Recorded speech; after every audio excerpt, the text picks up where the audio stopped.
Hello my friends, welcome back to my channel. Today I have a very special, very important, but very different type of video for you. If you are one of my subscribers that usually shows up for my beauty or weight loss related content, this is going to be nothing of the sort. But wait, before you turn off the video, I urge you to sit and watch at least some of it. You may have heard me mention in one video or another something about a CMT problem or my CMT hands or something along those lines.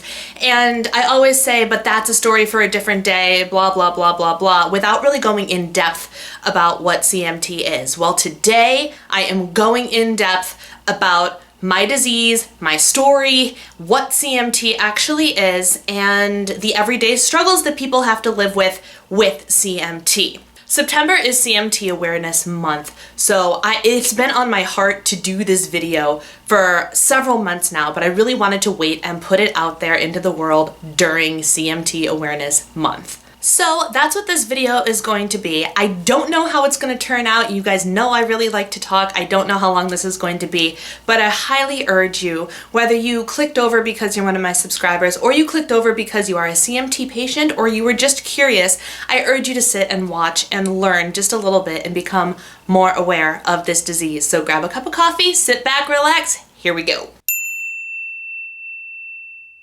Let's start with the basics here. What is CMT? CMT stands for Charcot-Marie tooth disease. And no, it has nothing to do with my teeth. Charcot-Marie and tooth were actually the three doctors that discovered this disorder. Silly name, yes, they couldn't come up with something a little bit more exciting, but whatever, so it's CMT for short. I'm not going to go into all of the scientific stuff behind CMT, but I will provide some links to places where you can get more information if you're interested.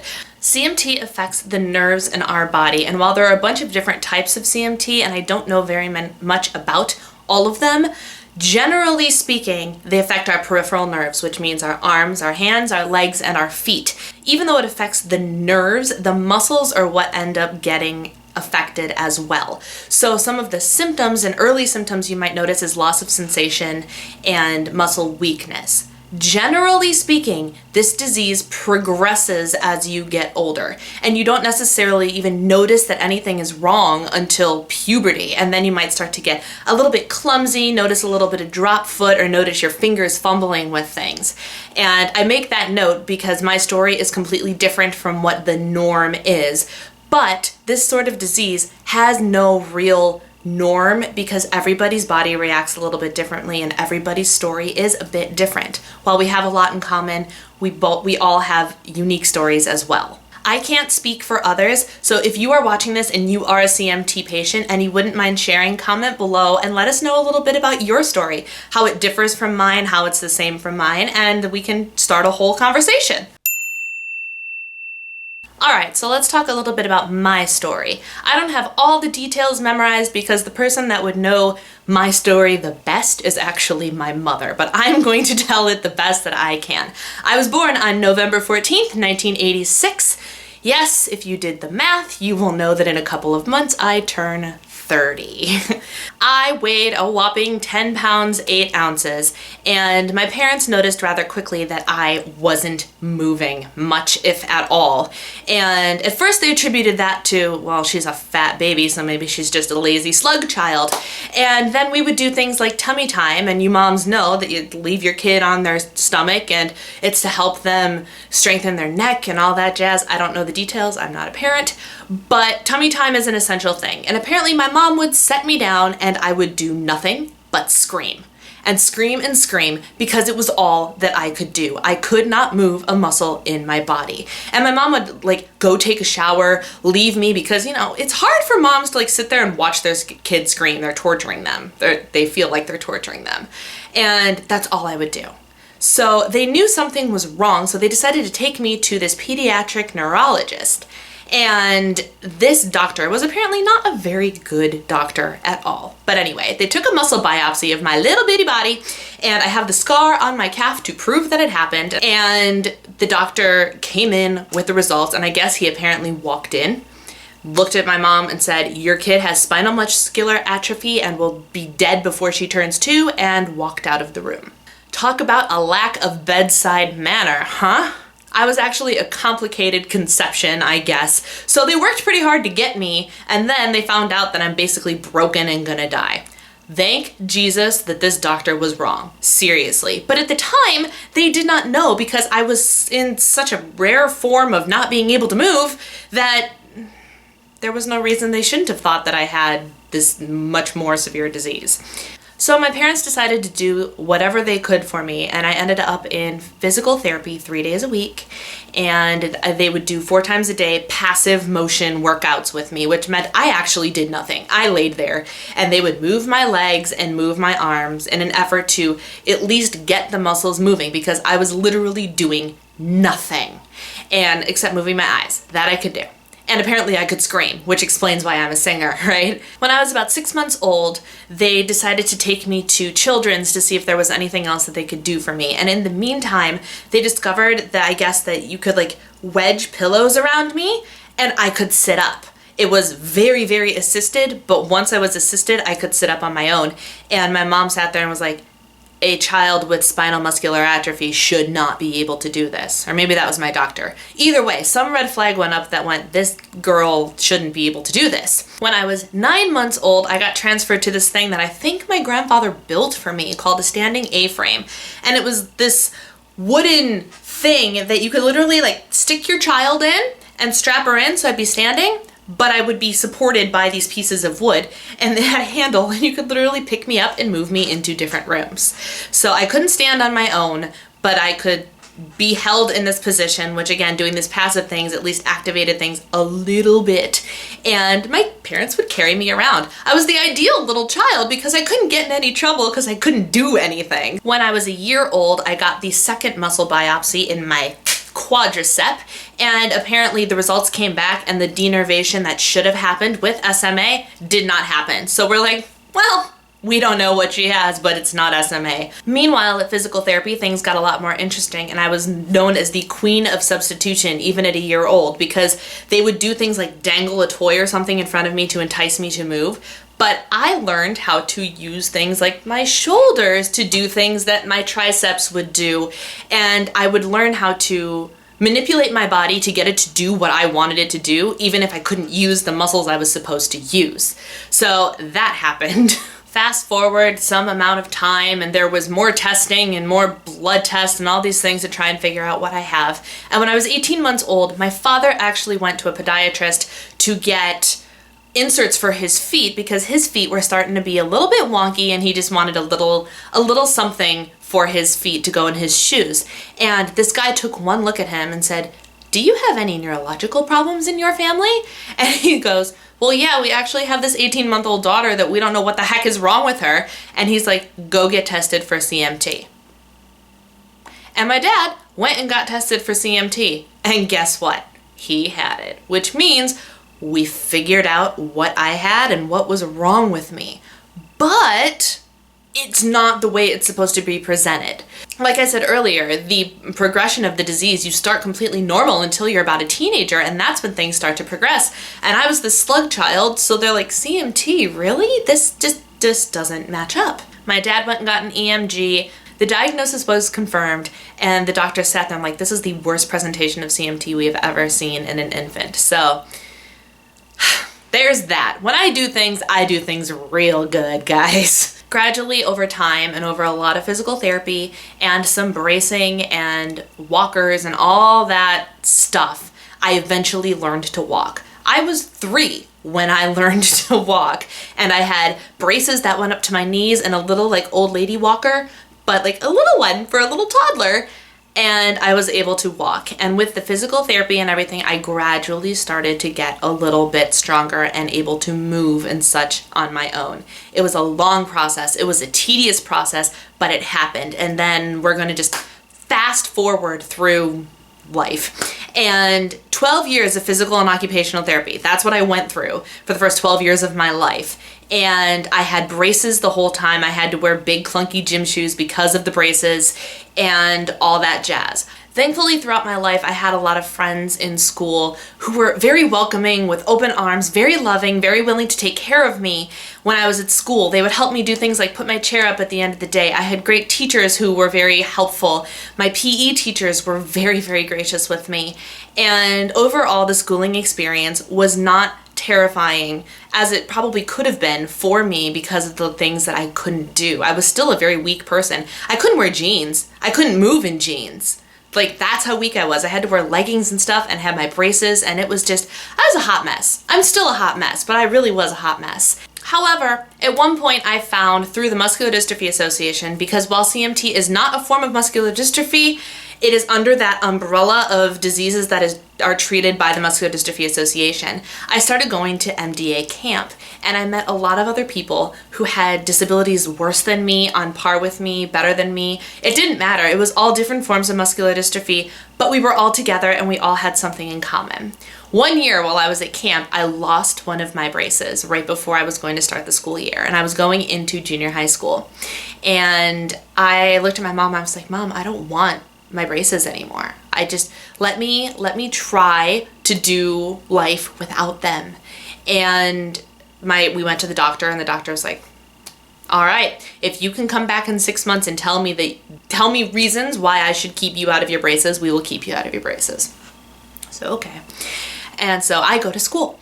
And when you're in gym class and stuff in school, you do things like run the mile. I didn't run the mile, but I walked the mile. And I was able to do things like flex my foot, and I found that I had an easier time doing stairs because I had mobility in my feet. I didn't have strength, but I had mobility. So long story short, I went back to the doctor and was like, dude, I did X, Y, Z, and A. And he's like, okay, then you're done with your braces. And to this day, I do not have braces, and I'm almost 30. Side note, I am going to a doctor and looking to get a pair of braces for when I work out, because I really want to try to run. But they're not necessary yet. So that's been like over half of my life without them. Backtracking for just a second so you can get the full history of why I am the way that I am. Because I couldn't move, I became very good vocally and very good mentally. I was very, very smart, and I could talk really well at a very young age. So my mom put me in church choir when she was directing it when I was 2 years old. And for those of you that know me, I've been singing ever since. When I was in 5th grade, that's when people usually start to join the band. I really, really wanted to join the band. But I couldn't, because of my fingers, I could not play anything. But I knew how to play the piano. So the director got really smart and was like, what about these mallet percussion things? And I could do it because all I had to do was hold 2 mallets. So I ended up in band, and I started in mallet percussion, and all throughout high school I learned how to play all the rest of percussion, including drum sets. In junior high, I also was in the chorus, and I auditioned for the musicals. And that's when I started to really find a love of performing and theater. And I ended up going to college for a musical theater degree. And I almost graduated with a dance minor. I was 2 classes shy of a dance minor. Me, this girl who couldn't walk till she was 3. I'm an anomaly. We'll fast forward a little bit more and I'll give you just some highlights. How about that? In the grand scheme of life, you know how I said the disease starts and gets worse? My disease started really bad and got better. And those of you that know me for my weight loss and stuff videos, I go to the gym all the time, and I graduated with that almost dance minor and a music theater degree. I have a reasonably impressive resume of musicals that I have been in, and I do things that no doctor thought that I would be able to do. And I thank Jesus every single day for that. It's a miracle of miracles. And it's wonderful. And here I am today. I am happily married to a man who takes such good care of me. And yeah, so there's that. That's my little life story. Switching gears. I want to show you guys my actual weaknesses. For those of you that watch my channel, you do not see, usually this is what you see, right? I'm either standing against this wall or sitting in this chair, and you don't get to see my full body. Even when I vlog, it's mostly just my face. So you guys don't know, but the people who know me personally know, and you can tell immediately, usually. Some people say they can't tell, and I don't believe them, but that's just me because I'm very self-conscious about these things, about how I move. But I want to show you guys what my weaknesses are. Okay? So, the muscles that are affected the most in my body are my tricep muscles, my fingers, and the muscle that you use to flex your foot. I cannot flex my foot. And because I cannot flex my foot, I walk funny.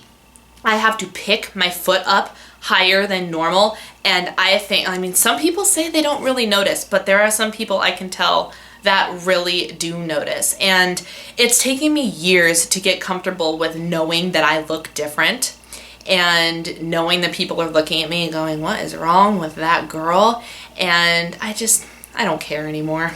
And there was a time like a year ago, maybe less than a year ago, that some guy was walking around the mall and some guy at one of those kiosks like was clearly mocking the way I walked. But he thought he was funny and it was to my face. And he's like, well, why do you walk like that? And I was like, dude, that like dead serious. I'm like, that's how I walk. And the look of embarrassment on his face was just, it was so good. And I hate to say that about people, but like, you have got to be careful when you talk to people. And I hope that I taught that dude a lesson that day by being like, guy, this is me. Don't mock it because it is who I am, and that's all there is to it. And so I hope that he got a little emotional kick in the rear end because of that. But like for some reason that bothered me that day. But maybe it was just some hormonal something. I was in a bad mood already. I don't know. Usually I don't let it bother me. And for my friends, they don't, like, I know it doesn't bother me when it's my friends and my family talking about it. Like, I had a friend in college who would call my name across campus and he goes, I'd know that walk anywhere. And usually you would think I'd be offended by that, but I'm not, because it's out of love that he calls my name across campus because he knew it was me. So there's that. So I walk funny. 1. I also cannot straighten my arms. I'm going to show you. Let me see if I can. All right, let's see. Here we go. Okay, you can see. I swear to you, in all of these video clips, whether I'm talking to you right now or whether I'm inserting footage, I am trying. This is me trying. I swear on Jesus' name. I cannot straighten my arms at all. And you can also see that my wrists contract. So, and I will put in some standing footage of my arms at my side too. This is all I got. And I cannot, oh boy, here we go. I have no tricep muscles. Like, yes, they're there, but they don't work. So, normally people would like be able to lift their arm up above their head from this position. I'm trying. I really am. And I don't know if you can see any muscles firing. I can feel it right here. My bicep is trying to help me, but it's not a bicep function. So my tricep is, I got nothing. And the other thing is, I'm about to embarrass the heck out of myself. This is how much I love you guys. If my arm goes up over my head, it will fall down. And my family has mocked me for years for this, all in good fun. We do this all in good fun, and their goal is never to actually offend me. But humor is kind of what got us through these last 30 years of my life. So, watch. Going up, up, up, up, up, and that's it. I can't do it. I can't keep my arm up past that angle. That's it. That's all I got. So there's that. Let's see, I walk funny, I do that. What else do I do? I'm gonna insert some footage of me trying to flex my feet for you. So here's that clip there. All right, guys, I'm going to try and flex my feet for you. Ready? Here we go. That's all I got. I can move my left foot a little bit better than my right foot, which actually makes me really sad because this was a recent discovery of mine. But this is me trying to flex my foot. Here, let's see, give you a different angle. So, point, flex. I'm not really flexing my foot at all. That's the point. And fun fact, this is the scar that I talk about from my most recent fall. Not only did I nail my knees, I nailed the top of my foot as well. CMT problems, my friends. My feet aren't pretty, but at least I keep them pedicured. And yeah, so these are some super severe insecurities of mine, but it's also my reality. It's always been my reality. It's probably always going to be my reality. And I have to accept that. This is the hand that God dealt me for whatever reason. And I thank God every day that I can still do the things that I can do. I also understand that there is a chance, a pretty significant chance actually, that my ability to do these things that I can do will decrease as I get older. I am trying like heck to prevent that from happening. And that's one of the reasons. Losing weight is one reason I go to the gym. Keeping this body active and these muscles activated is the other reason. And I do things like leg day at the gym, and I try to do arm day, although it's pathetic to watch me do arm day at the gym. It's terrible. It's so difficult because I can barely move the machines on the lowest level. Like, it's bad. But I try it and I do it and I activate these muscles and I stay active because that's what I need to do to keep this body going. And I'm going to try my darndest to do that. So, how does it affect me in my present day? There are a lot of things that I can't do, but a lot is actually a relative term. So many people, my husband included, thankfully, like, he doesn't see me as a disabled person, which baffles my mind, but he really doesn't. So when I have to ask him to do things, he's finally getting used to this, but like, I can't open water bottles, like the Aquafina or whatever. I don't have the grip strength to open the water bottles, so I have to hand him my water bottles and all that stuff. Like, there are little things that I really need him to do. I can't scrub really like cooked on stuff or like caked on grime on the counter or something. I can wipe it down, but I don't have the strength to scrub things off. And all these little things that he's slowly learning. And sometimes he looks at me and goes, I forget that you can't do these things. I'm not like looking down on you because you're, oh, you can't. But I genuinely forget because you don't come across to me as a disabled person. And there are so many people that say those things to me. And I'm so grateful for that. But the truth is, I do have a disability and it does hinder day-to-day tasks, but I try not to let it get in the way of living. My husband's gone most of the week, so I am on my own, but there have been times that I've had to bring a jar of nail polish over to my parents' house so my sister can open it for me. I'm convinced I would starve without a sharp knife, scissors, or my teeth. I use my teeth to rip open packages all the time, and my husband hates it because his dad's an oral surgeon and very into teeth, and he's like, what are you doing? I'm like, dude, this is how I have to do things. You have to accept that. And there are things that I can't do, and it is what it is. And there is also a limit to what I can do. If you've never heard of the spoon theory, you're going to get a little crash course in the spoon theory.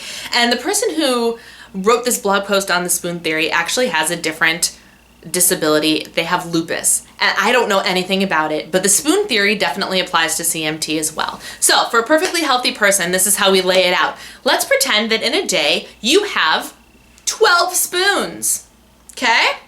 And that is your energy meter for the day. And people will normally be like, 12 spoons? I can do so many things with 12 spoons. That is 12 tasks that I can get done in a day. Au contraire. Taking a shower counts as a spoon. Shaving in the shower, at least for me, counts as an extra spoon. There are days where getting dressed counts as a spoon. There are things that I cannot wear without my husband home to like zip, because I can't reach behind my back and zip things. Some things are too tight around my arms, I can't get them off. So sometimes getting dressed is legitimately a spoon.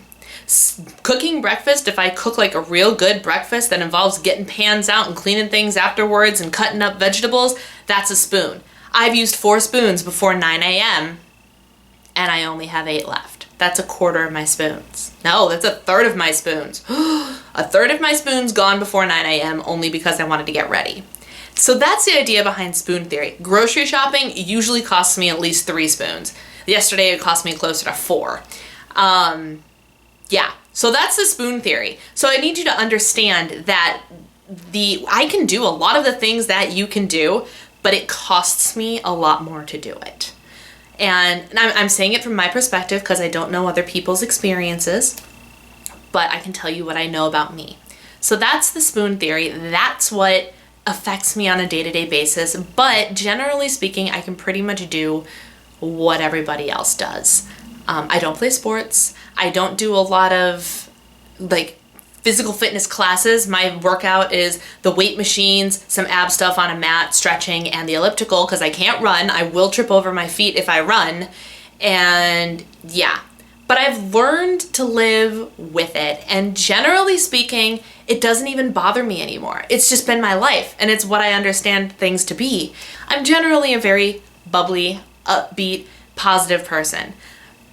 God gave me this, but God has given me so many blessings that I can't even be upset about this, because I have this for a reason. I don't necessarily know what it is. I don't know if I've lived out my reason yet. I don't know if this video is my reason. I don't know. But I'm at peace with God. I love God, and I know that He's given me strength and so many blessings that this just seems like a little bump in the road, and it's really not a big deal. The only time it actually bothers me is when I'm auditioning for shows, and I'll tell you why. My degree is in theater, right? And I have a reasonable resume. But after I've left the business, I never actually was a professional. I was always in a show after graduating college. And then I took this 5-year hiatus. It'll be 5 years in November that I haven't been on stage. And once I moved back to Chicago, I started auditioning for shows again, and I haven't gotten cast in a single thing.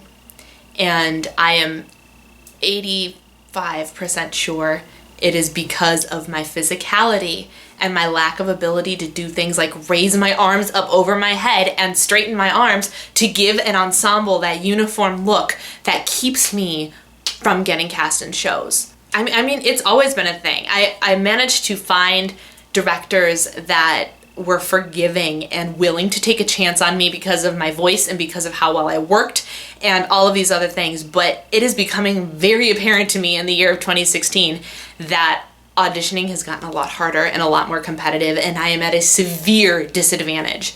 So when I go into an audition and I sing, I have no problem, but I know the directors are looking at me and going like, what is this physicality? What is this? And then when I go into a dance audition, I am at a severe disadvantage simply because of my CMT. And that breaks my heart because I have no guarantee that I will ever be on stage again. And that is the only time that CMT bothers me. I promise you. Like, yeah, there's some things I'm like, oh, I can't do this. But when I'm in a dance call is when I am at my most miserable and most aware and feel my most disabled, because it has shown lately that it is going to affect my success. And so I don't know why the passion for theater was put into my heart when this happens. But again, I am fully trusting God that He has something planned for me, and that is what it is. And that is the only time I really truly feel disabled and disadvantaged. And if that's the only time I feel it out of all of the days of my life, I'm doing all right. You know, I'm doing all right. So other than that, I don't feel like I'm really affected by anything. There are even days that I call myself differently abled instead of disabled, because I am capable of taking care of myself for 95% of the things that I need to do. And I am blessed enough to have a loving husband that can help me with the stuff that I can't. And yeah, like I said, the disease is supposed to progress as I get older. And some of the symptoms of that, and I've noticed that there have been really subtle things that have been happening. And one of the things is neuropathy, which makes it feel like there's electricity running through your veins. Kind of like, picture if you fall asleep on your arm, right? And then that really painful experience of the first minute you're trying to wake it up. That's kind of what neuropathy feels like, I think. And while I haven't had any of that, my father has had problems with that. And like I said, everybody's case is a little bit different. But I've started to get little electric currents, ironically, running through the muscles that work the least in my body. So like the muscle in my big toe that's supposed to flex is where I feel some of that sometimes. But it's not a problem yet. It could be in the future, but I don't really let it bother me. It just takes a minute. Sometimes I massage it, it goes away, no problem. But I know I'm at risk for things like that. So neuropathy is a thing. I trip over my own feet all the time. But again, I have knees. My knees will never be pretty because of 30 years of tripping and falling smack on my knees. And I did it not too long ago. It was pretty bad. And I have this scar on the top of my foot to prove I did it. But it's life. It's my life. It's what I was given, and I'm going to take it, embrace it, and love it, and live it.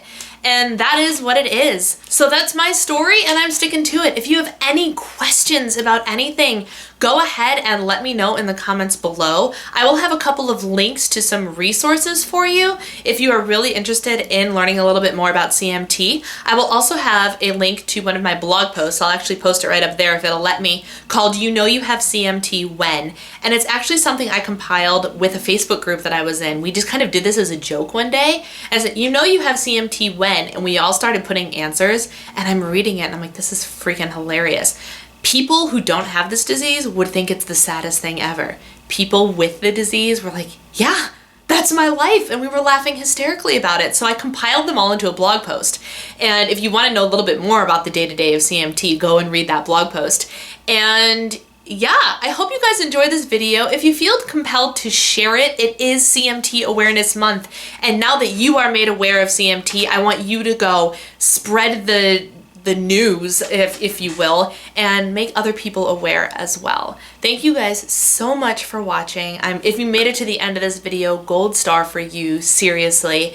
And I will talk to you all in my next video when we return to my regularly scheduled programming. Thank you guys for watching. Take care.